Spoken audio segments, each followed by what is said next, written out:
do you think President Biden will be able to push forward some of the more progressive policies and get them through Congress that Bernie Sanders has been able to bring up into the mainstream, a lot of these things?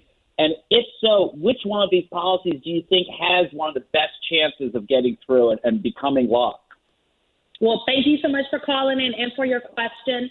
You know, we get a lot of questions about Vice President Biden's record. And let me be really clear about what he's running on and what he would do as president.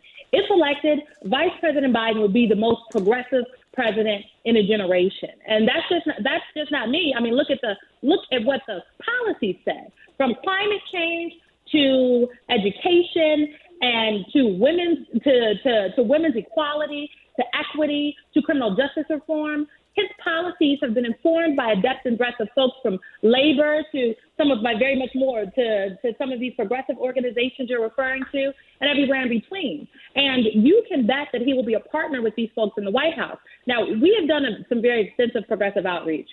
Even before Senator Sanders assessed the direction of his campaign, we were reaching out to individuals and organizations, some folks who had supported other candidates, some people who had set out folks from Sunrise to March for Our Lives and anyone else you can think of. And we are having policy and political conversations. And we're approaching the conversation saying, okay, here's where you are, here's where we are, where do we align, and how can we expand upon that alignment? And so you've seen examples of that expansion in policy as it relates to Vice President Biden's adoption of Senator Warren's bankruptcy policy, as it relates to his adoption of a policy of lowering the Medicare age eligibility from 65 to 60, which is extremely important when you think about the economic crisis we're currently confronting with the coronavirus, and also some policies surrounding making public college universities tuition free for folks making $125K or less, and also doing something about loans on the back end for people who are not in school, who make $125K or less, but also those who make more than that and serve in some type of public service aspect. So we are on it. But let me just tell you, I think whether folks identify as extremely progressive, a little bit progressive, or somewhere in between, they're all focused on one thing, beating Donald Trump. The progress we all seek cannot go forward as long as Donald Trump is still in office, and I think we're going to get that job done.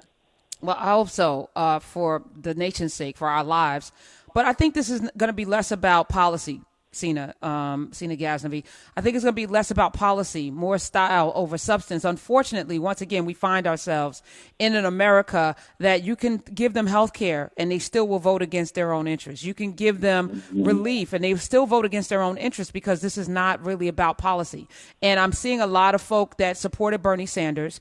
100 million people sat out in 2016. I see them saying they will never vote for Joe Biden. And I feel like, people like AOC, well, he didn't reach out to me. And I'm like, chick, but really? She said today she was voting for Joe Biden. So okay. I think that is an example to say that, look, I think people are united and understanding that there is way too much at stake this November. The devastation that we are feeling right now as it relates to the lack of leadership from the White House and the act of urgency that they did not take as it relates to confronting the coronavirus pandemic, have us in a public health crisis and an economic crisis. I promise you, Joe Biden is going to steer this ship right. And I think everyone understands that we have to come together well in advance of November, which is what you've seen with the entirety of almost everybody that ran for president has endorsed Joe Biden. And folks are actively working to help get him elected. So we are excited to partner with everyone on this effort. And again, Karen, I think we're going to get it done. Thank you. All right. What about the insecurity around our election process? We saw Wisconsin just override the governor and make people stand in line. And I've been pushing on these airwaves that we need to have some sort of, ballot process. Like everyone should get a paper ballot and be able to absentee vote. What's the president-to-be or vice president's take on how we can actually get to November? Because some people are saying we may not even have an election, which I can't even fathom. But what should we do with the primaries? Well, let me tell you a couple of things. So first and foremost, we believe that folks have to listen to the public health officials.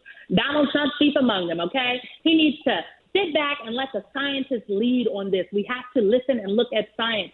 Praise the Lord for Dr. Fauci and Dr. Briggs and the doctors and the scientists who are engaged in this effort of confronting the coronavirus pandemic. As it relates to voting, let me assuage folks' fears.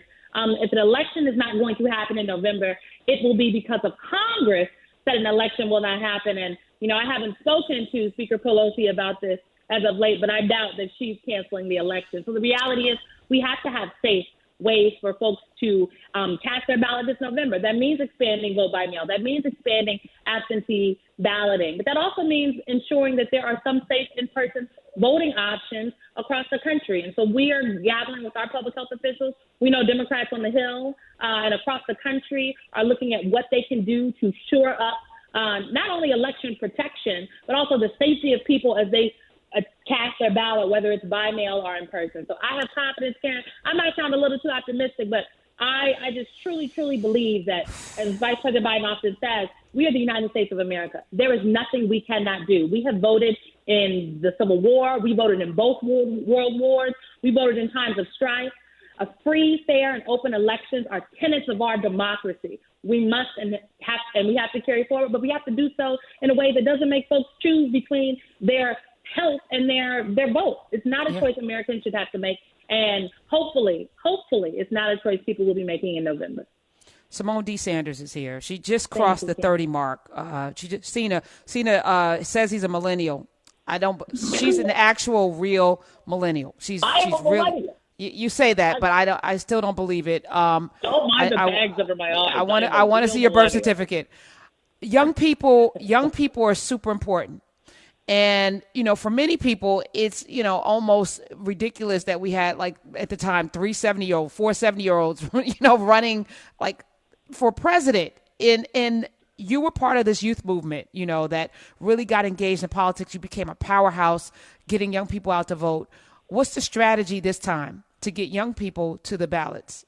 Well, we can't do this without young people. Harvard has a really great poll, actually, that came out today. It's a poll that they have done every year for the past 25 years that surveys young people across America. And that poll says that we are tracking and running the same as Senator Sanders with young people. But we're not taking anything for granted, Karen. So quickly, I'll tell you that we have an internal Young Americans working group, just like we have a progressive work group. I know some people think progressive and they think young people, but we got to be dynamic and nuanced with our outreach. And that's what the Biden campaign is doing. So we have over, I do believe at this point, 200 Students for Biden chapters across the country. That includes a substantial amount of chapters at HBCUs, which we just had a really great event with them last weekend.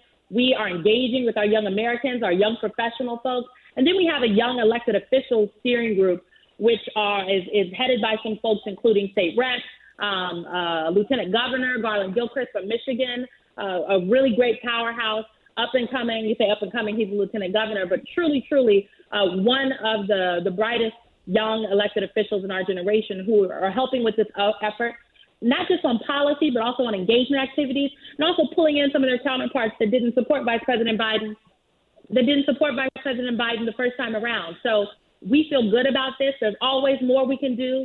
Look out for more information from our campaign, but we are truly being intentional and attacking this with what I like to call surgical precision, because that's what's needed. We need the power of young people in this election. We know, and Vice President Biden especially knows we can't do it without them. So we're on it, Karen, on it.